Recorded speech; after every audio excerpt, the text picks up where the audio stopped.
اپنی کسی مخلوق کو اپنا شاگرد خاص نہیں بنایا خدا نے. اگر خدا نے استاد بن کر کسی مخلوق کو شاگرد خاص بنایا تو اسے انسان کہا گیا.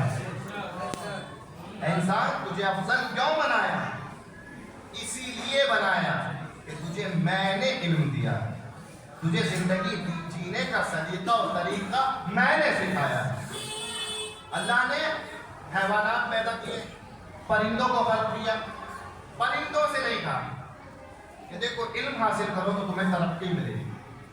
جس فضا پہ پیدا کیا، جس محاذ پہ پیدا کیا، ان سے کہا تمہیں اسی محاذ پر رہنا، یہی رکے رہو. حیوانوں کو بھی پیدا کیا، علم دیا، لیکن کہا کہ تم بھی اپنے محاذ پر رکے رہو.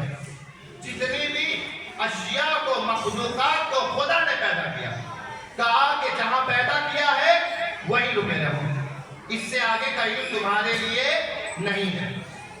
مثال کے طور پر مچھلی کو تیرنا سکھایا یا نہیں سکھایا؟ سکھایا، لیکن مچھلی سے نہیں کہا کہ ترقی کرو علم میں.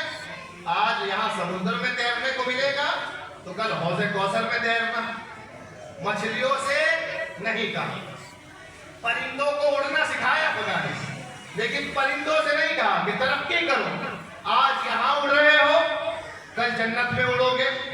کسی مخلوق سے نہیں کہا. لیکن جب اللہ نے انسان کو علم دیا تو انسان سے کہا کہ دیکھو میں علم دے رہا ہوں، لیکن تمہیں یہ بات یاد رکھنی ہے کہ تمہیں اس مقام پہ ٹھہرنا نہیں ہے. تم یہ نہ سوچ لینا میں بہت بڑا عالم بن گیا، میں بہت بڑا جانکار بن گیا، میرے پاس سب علم آ گیا. نہیں، بلکہ جتنا بھی علم آ جائے اور علم کی تلاش میں نکلتے رہنا. کیوں؟ کیونکہ انسان کو آخرت میں درجے حسب و نسب سے نہیں دوں گا، علم و عمل سے دوں گا.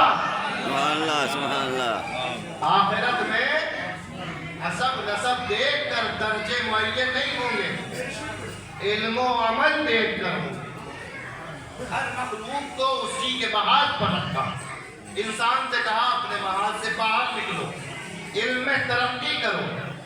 خود مولا کائنات حضرت علی ابن ابی طالب علیہ السلام